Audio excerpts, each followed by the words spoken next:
This original WSRE presentation is made possible by viewers like you. Thank you. You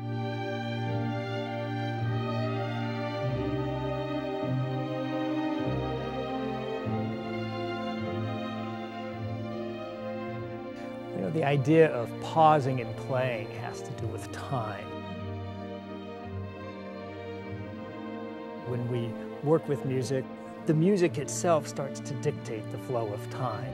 And clock time doesn't really count anymore. And so I think, in a sense, if you're going to pause life and just put that aside for a moment and go into this other world and this other way of having time flow, sometimes it flows very fast, sometimes it flows very slowly. That's one of the composer's tools that he uses to govern his expression. And that's the world we go into.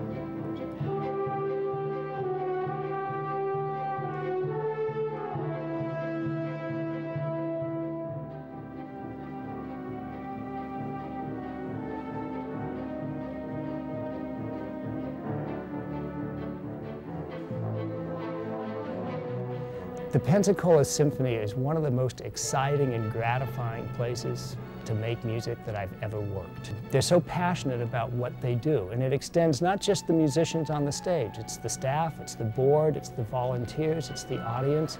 We really, I think, have a wonderful musical community here that supports the orchestra in many wonderful ways.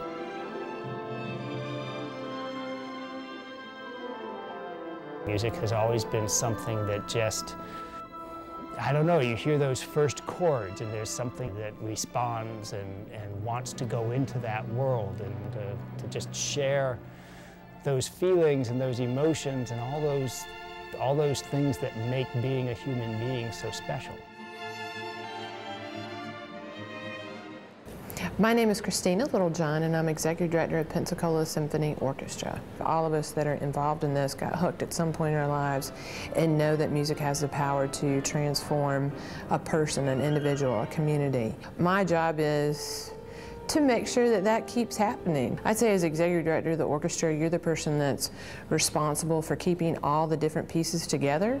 You're always thinking about accomplishing your mission, and one of your jobs too is to make sure that what you're doing today is putting your organization in a better place to serve the community tomorrow. Are you going to be achieving the goals that you want to achieve for the community? Are more people being reached through classical music? Are there more people experiencing Beethoven and Brahms? Are there more children taking instrument lessons? Are there more people whose lives are being changed because of the symphony?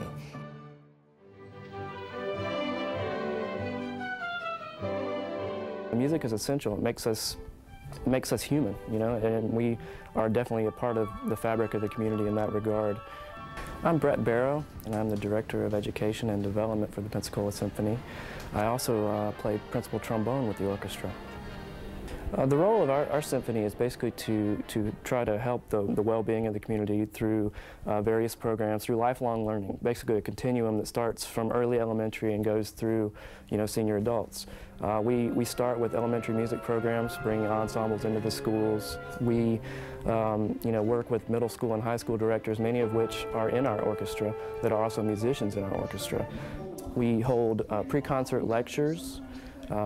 Peter does, you know, interviews on the radio and just various different activities, free concerts as well as paid performances that we do. But we just try to reach out in different ways, you know, just to make ourselves available and just to try to share the love that we have for music with, you know, the rest of the community. I'm Leonid Yanovsky. I'm the concertmaster of the Pensacola Symphony Orchestra. The musical life in this area is actually booming, and I was kind of surprised by the amount of interest and enthusiasm on the part of the audience when we came here. coming from Europe, in general, I would say that culture in European countries, including Russia, tends to be concentrated in big metropolis cities. In a small town like this, it's amazing to have an orchestra of this level. And this is great. That gives hope and that gives strength to American culture in general.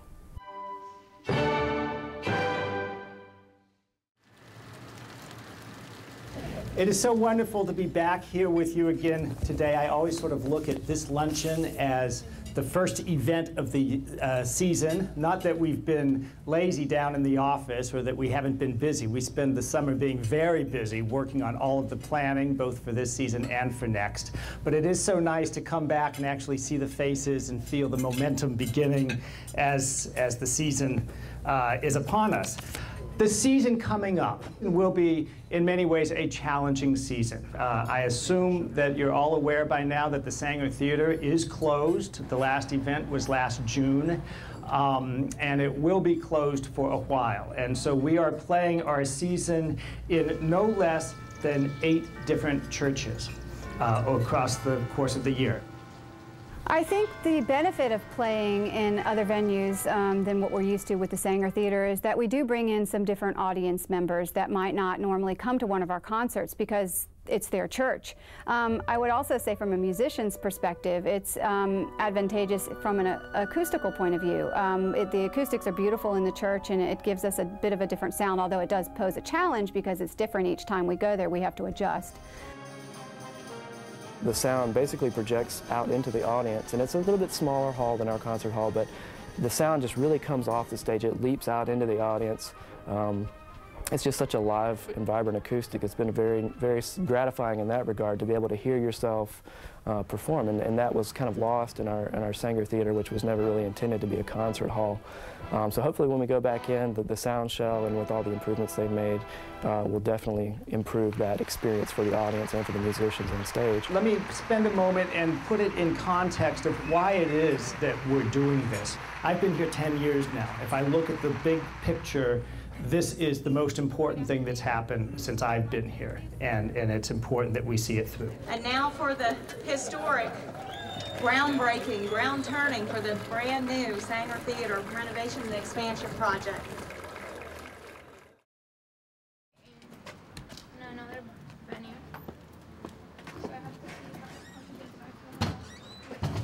The first rehearsal and the first concert is always very important. It's a trying things on experience, but it's also a time where all of us, me particularly as music director, sort of set certain goals and certain standards, establish certain ways of working. Third movement, please. Third movement. Sibelius. 1.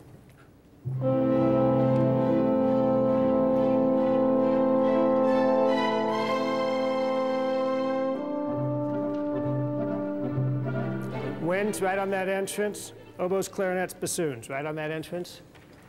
1 and no. Too early to the second pair of notes. We have to know our parts before the rehearsal. And Peter has to be organized because there's not a lot of time. So usually the first rehearsal, we go through most of the music and he finds the places where we're having the most problems and usually attacks those pretty regularly. There's usually a couple personnel changes to accommodate, and that's always a wild card. Let people know what's acceptable and what's not, and crack the whip a little bit as needed. Ta-da, ta-da, ta-da, you crescendo, it speeds up, and we're not together on the downbeat of the 5th of D, because the people playing the dotted figure going into it get there too soon. Then the horns feel late, they follow the horns, everything falls apart. Okay, don't let the crescendo speed up. Okay, stability is what we need here. D.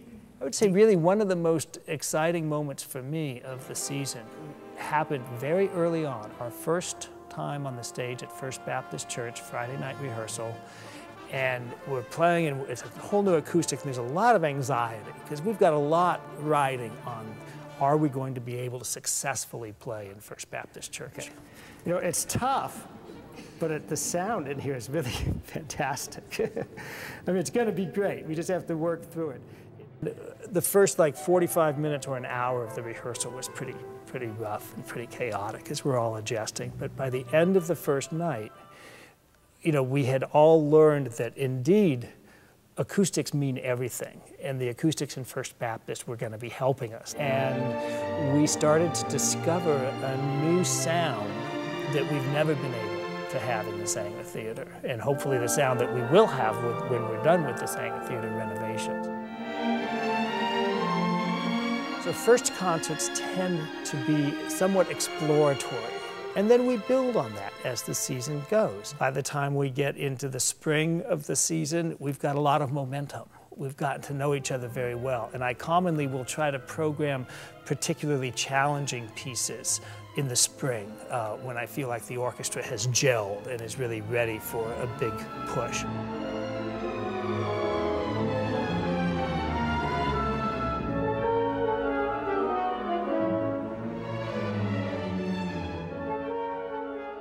In the case of this season, certainly Francesca de Rimini is playing that role for us.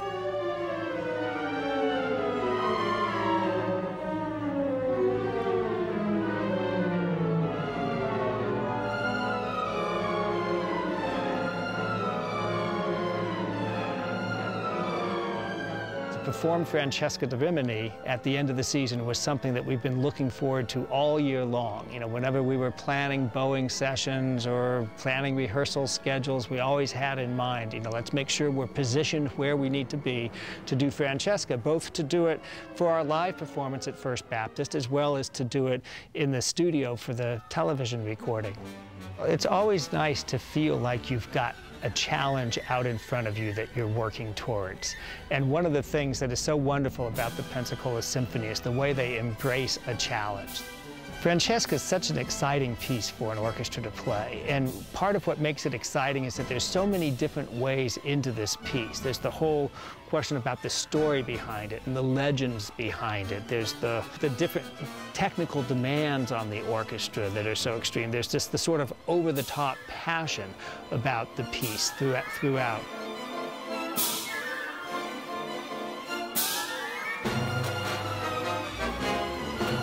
It's just a very gratifying piece for an orchestra to play.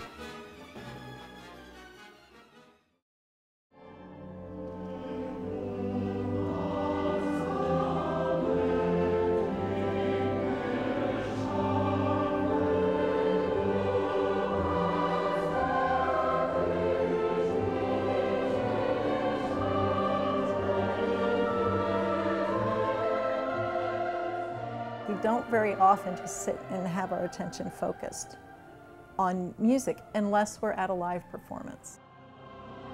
Then, because this is what we've specifically come to do, we focus more. So the music has a much bigger impact because you're feeling it. When you're sitting in a concert hall listening to music, or you're in part of the orchestra performing that piece of music, you don't get that compressed sound, you don't get it in your headphones, you get a live sense of the music. Everybody in that room becomes part of the concert experience. There's nothing that can compare to a live performance. The truth is that the performer feeds on the audience. The audience feeds on the performer feeds on the audience. And when you're sitting in a hall and you hear either a soprano hit a high note or the final crescendo of a piece of orchestral music, number one, it's visceral. You feel it. The sound waves in the room are enough that you feel it in your body, and there's a visual, an oral, and a physical experience. It's multidimensional. We tap into this incredible musicianship and musicality and intensity of having 80 or 100 players in front of you, all just so engaged. And to be the catalyst and to be standing in the middle of that, to be up close to that, to be able to watch it, to be able to see the physicality of what the instruments are doing, is just incredibly exhilarating. There's no question about that.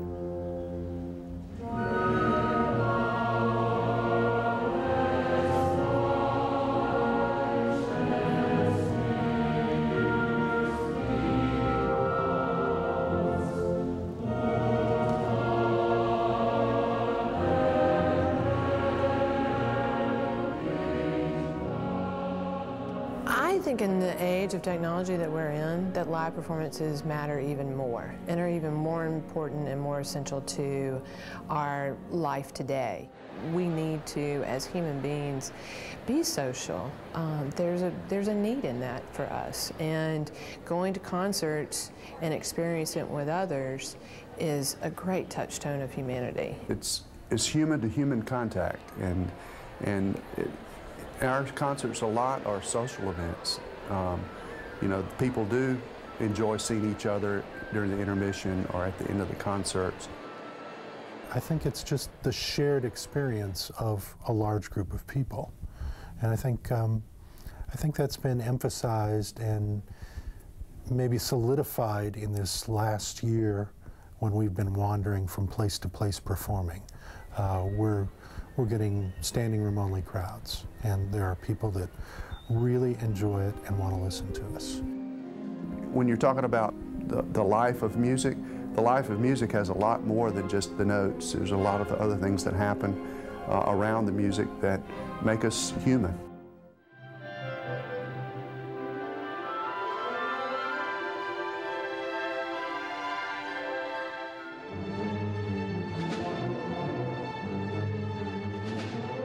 I'm Dale Regal. I play principal trumpet with the Pensacola Symphony. Been playing with the orchestra for, this is my 26th season. And I'm also the personnel manager of the orchestra. Well, the musicians in the Pensacola Symphony, none of them make a full-time living playing as a performer in the Pensacola Symphony. My position now is, it's somewhat related to music. I work as a full-time technical person for WUWF Public Media. Most of the other members also have dual careers. Either they're working or they're students. There are quite a few music teachers in the Pensacola Symphony, both band directors, middle school music, general music, and band directors, elementary school. There's college professors as well. And there's a few that do things in life totally outside of music.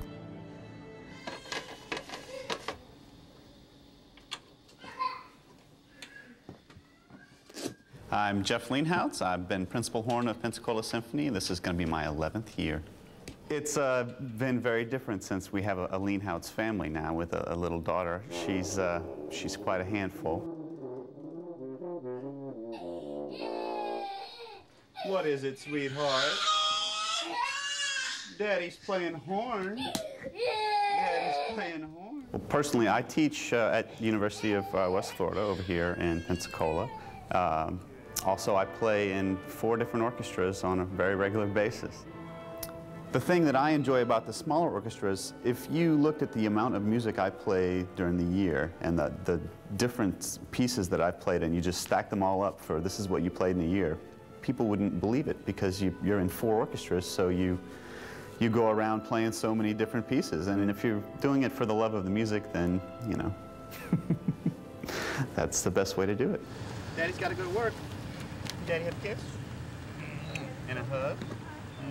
But from on stage, you know, just the whole music and the whole experience is priceless to me. So no matter what it paid, I'd be doing it.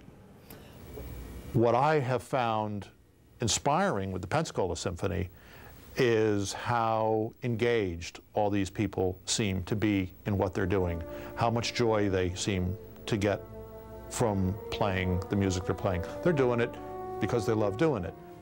Music might be how they make their living, but it isn't from one gig. They're driving from 2 or 3 hours away to come to play the gig.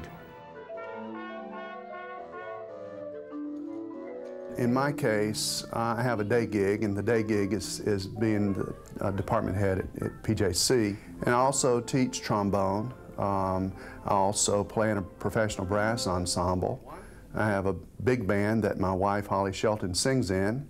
And I also do a lot of church work, conducting choirs when choir directors are out. I've been the conductor of the Pensacola Civic Band since 1987.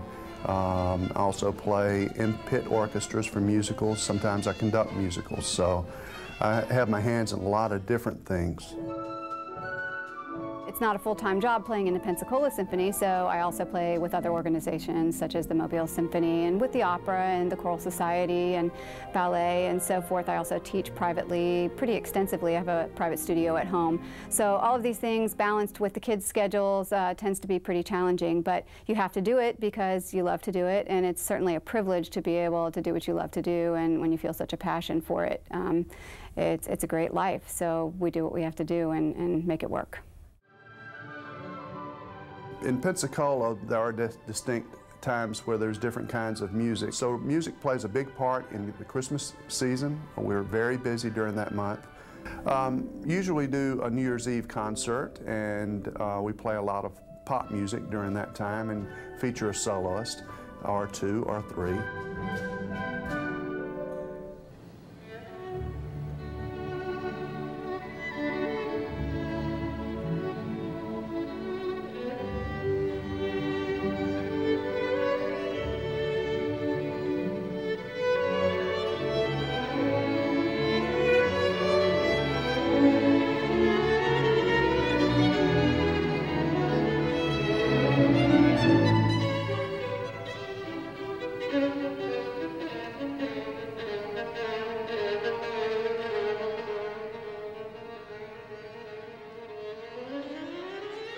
Guest artists always bring an extra level of excitement into the orchestra world. For one, there's a certain anticipation, particularly with a soloist that you haven't worked with before. Never know exactly how everything is going to work out, and even though the soloist and I always meet in advance before the first rehearsal, sometimes unexpected things happen. But that's part of the fun of working with soloists, and the level of playing that's available is so extraordinary.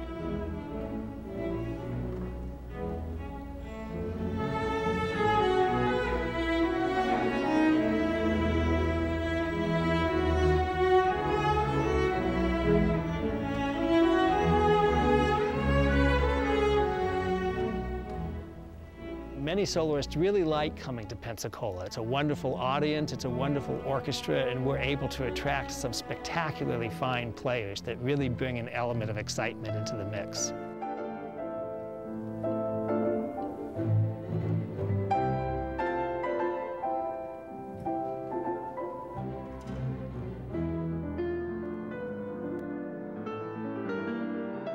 Our dress rehearsals are open to the public. For those people who want to look a little bit behind the scenes and see how an orchestra rehearsal that is effectively a run-through with Dr. Rubart stopping and starting as he needs to, but that opportunity to see the behind the scenes is important. We encourage people to come to the dress rehearsals. It makes it affordable. It opens us up to a new audience. They're so grateful, I think, for the opportunity, once they know about it, that they can come to the rehearsal and actually experience the whole concert in a more dress rehearsal type of way with very few interruptions. They get the experience. I don't think we so much bring our art to the community as we are a part of the community.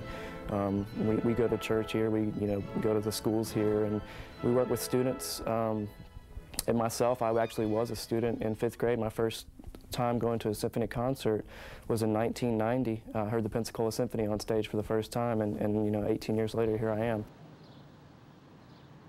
So 2 times a year we do a performance at N.B. Cook Elementary School for the Arts, and it's called Music for Families, and it's basically a chance for students to get that first introduction to music and just different hands-on activities geared specifically for the young person to get them engaged and to pick up instruments for the first time.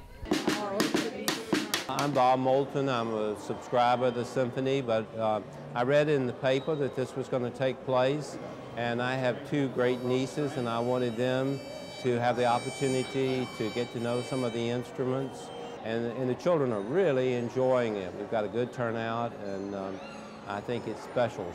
We want to expose children to the beauty of classical music and the ability that they have to access it their whole life, and it does make a difference.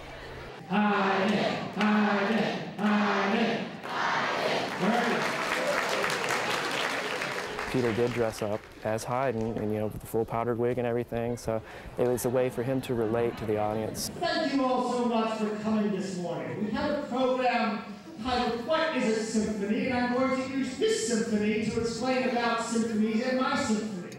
There's a lot of nurturing that goes on. You can call it all kind of tech speak in the industry like audience expansion and whatever, but it really is just trying to, you know, we're such an integral part, I think, in many ways, and want to be more of an integral part, not just of the arts community, but of the whole community.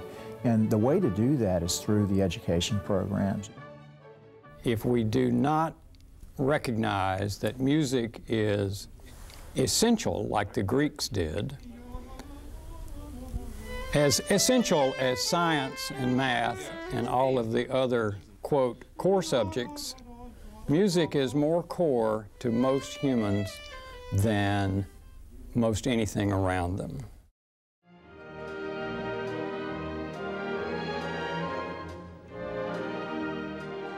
You probably read about it in the paper last week. Ashley Brown will be coming back to Pensacola. This will be her first major appearance in Pensacola since she became the star in the title role of Mary Poppins on Broadway. And I've been working closely together with Brad Hawk, who's the music director of Mary Poppins, and the two of us together have sort of outlined a program for Ashley that I think will be just drop-dead spectacular. When I'm stuck with a day that's gray and lonely, I just stick out my chin and grin and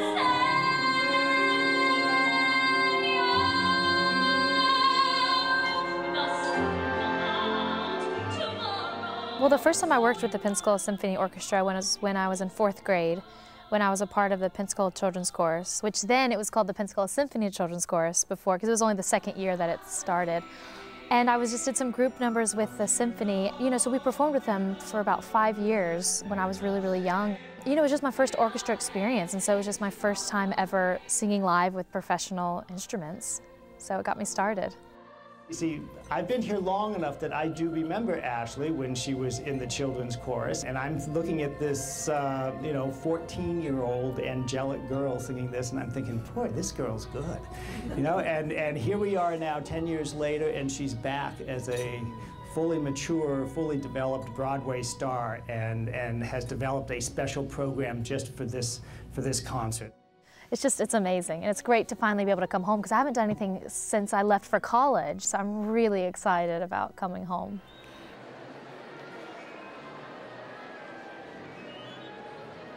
I would hope to maybe start getting my name out there and not play a character, just go out and be Ashley, and that's why I think it's so appealing to me. So the first time ever doing this, I'm a little nervous, so I thought Pensacola would be the perfect place because, you know, they'll be the most forgiving, I think, because they've known me the longest.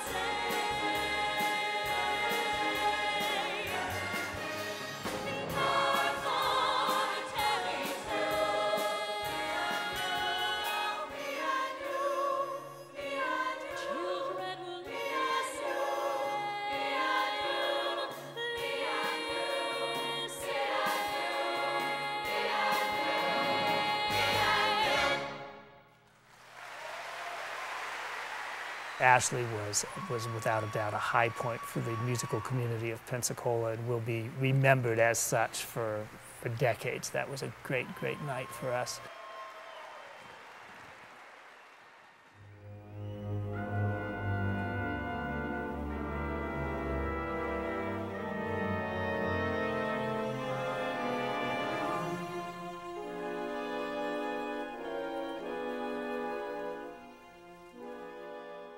You're listening to WUWF 88.1 FM. I'm Steve Tortorici.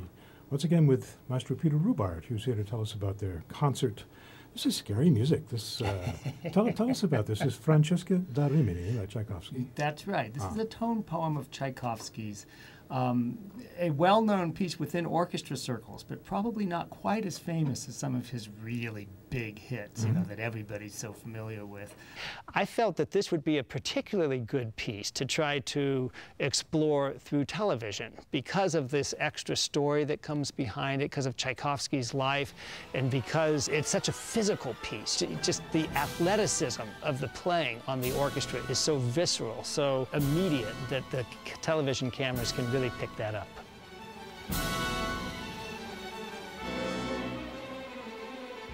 There are a couple of points of view about how to shoot a symphony. The way we do it at Lincoln Center, the shooting of the symphony or the shooting of an orchestra lets you learn about who these people are better, hopefully, which helps you listen to the music better.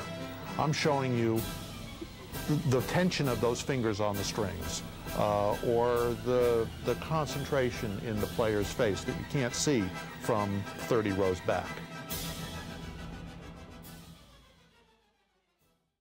There are so many interesting things about this Tchaikovsky piece, Francesca de Rimini, but certainly one of the most interesting is the way that Tchaikovsky uses music to tell a story. The origin of the legend is from Dante's wonderful poem, The Divine Comedy, the Inferno section of that poem, and it's from the 5th canto, the story of Paolo and Francesca and the love story that they shared that landed them in hell in Dante's Inferno. And the way Tchaikovsky works into that legend is really quite wonderful. And I actually think that Tchaikovsky's piece, although it's titled Francesca de Rimini, the opening and closing sections of the piece are really more about Dante's evocation of hell than they are specifically about Francesca, and that the middle section of Tchaikovsky's piece is reserved for the story of Francesca and Paolo. But if you imagine you're a composer and you wanted to find music that struck terror into the listener's heart the same way Dante felt terror when he viewed the gates of hell. A little brief harmony story. When we play 2 notes on a piano, for example, we have an interval. And sometimes intervals, like this one, are very consonant, like the 2 notes are not very different from each other. The overtones line up. It's a fairly harmonious sound. But we could play 2 notes like that. They're much more dissonant. The intervals clash more, and it's got more edge in the sound. We play 2 notes like this. Oh, that's a lot more dissonant. Now we're getting into some very dissonant intervals. The most dissonant interval in music is this interval. It's called the tritone, or the augmented fourth. And on those 2 pitches, none of the overtones line up. The 2 pitches are not comfortable with each other. And in fact, historically, that interval was called the devil in music. And composers were trained never play a tritone. Don't have a melodic tritone, don't have a harmonic tritone, stay away from the augmented fourth. It's the devil in music. Well, that's exactly the interval that Tchaikovsky turns to for the opening of Francesca. And he takes a tritone, and then if you take another tritone and interlace them, you get this chord. We call it a diminished 7th chord. And it's a chord that has a lot of tension in it. It wants to resolve, but you can't tell where it wants to resolve to. That's the overwhelming dominant sound in the beginning of Tchaikovsky's Francesca de Rimini. For starters, the very first sound we hear, dropping tritone. Once you get there, more diminished 7th chords. Diminished 7th chords. A cello line that's like the mounting anxiety of Dante as he considers the fact that he's actually going to go through these gates. And I just find that Tchaikovsky's choice of harmonic language is so frightening. It's so scary the way he evokes that. And you think about how Dante's description of the gates of hell, you know, there's a wonderful Rodin sculpture of the gates of hell, this towering, huge bronze sculpture. Francesca and Paolo are on that sculpture. And what a compelling image that is, and how effectively Tchaikovsky has caught that.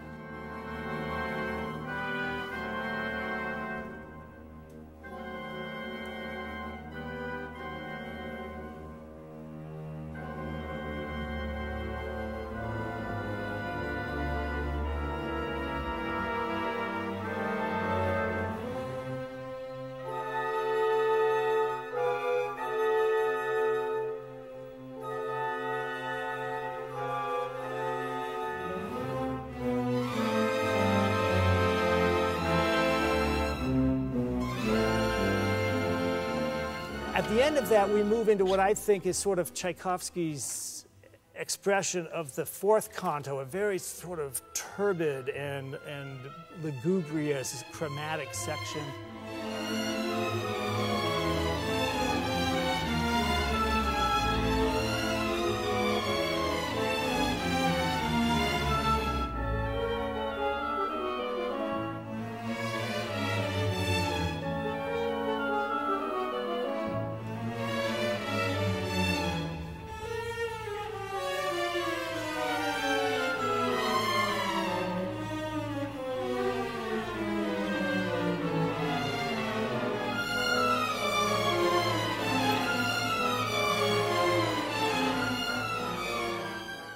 And then after a short interlude comes the famous fifth canto. And this is a tempestuous and fiery and really aggressive passage of orchestral music that describes in language every bit as vivid as Dante's what this situation in hell is like.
The second circle of hell, which is what we're describing here, is the circle of hell reserved for those whose sin are crimes of passion and adultery. And that's why that is where Francesca and Paolo have ended up. And at the end of this very turbulent music, there's a passage that's quite fascinating. It's like the cellos and the basses together have a passage that's almost like a recitative, like an operatic recitative. And in the poem, Dante is calling out to these two figures that he sees in this swirling mist, Paolo and Francesca, because he wants to talk to them. They've caught his fancy, and he wants to talk to them and ask them what it is that they've done.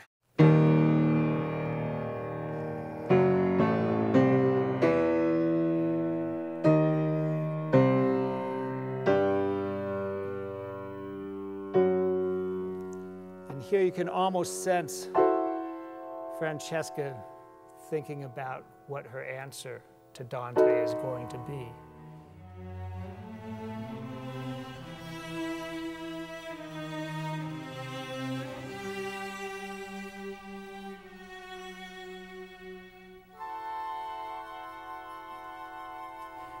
And then she speaks.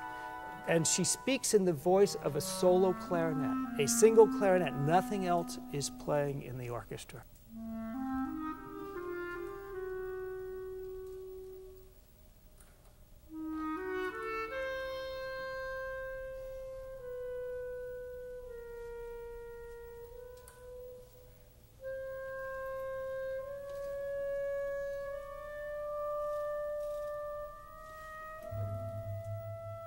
And with that passage, we're into the legend itself and the love music of Francesca and Paolo.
for Paolo's voice, he turns to the cello section.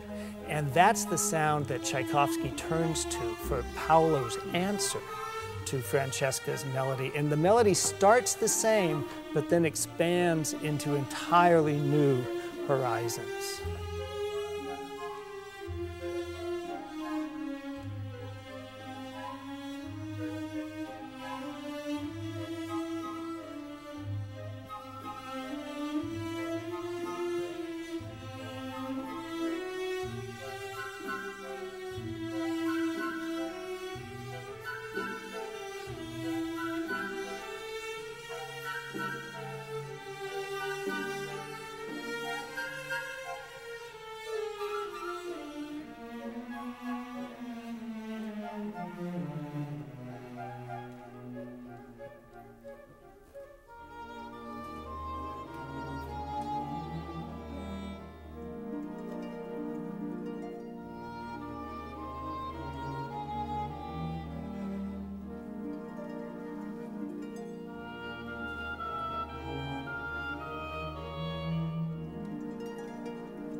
There's a very dramatic point at the end of the passage, which is the sound of the levers being discovered.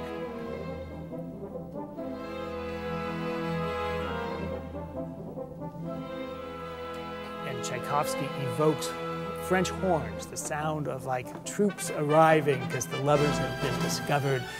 And all of that just fragments. It drops away and the spell is broken and we are left back in the second circle of hell.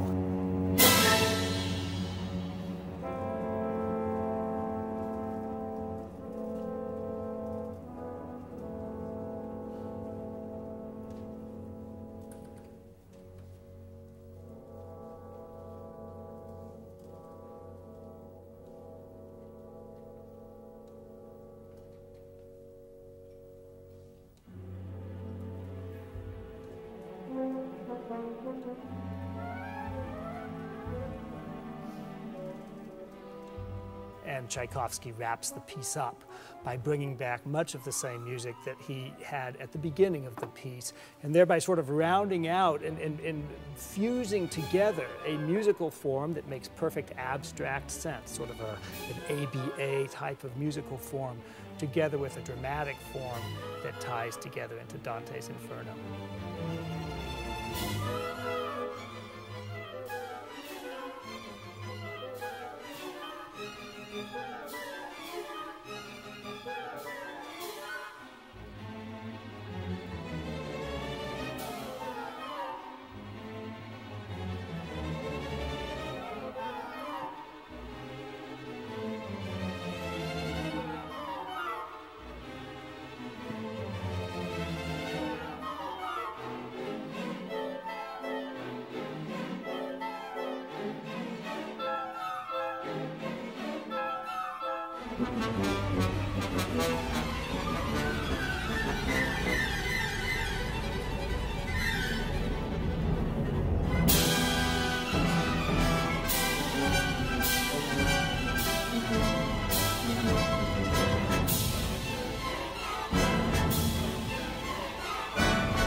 We work all year long on these pieces, but all of that work doesn't really come alive. It doesn't really take on that extra meaning until we actually perform it for the live audience. And that really is where the magic of a symphony comes alive.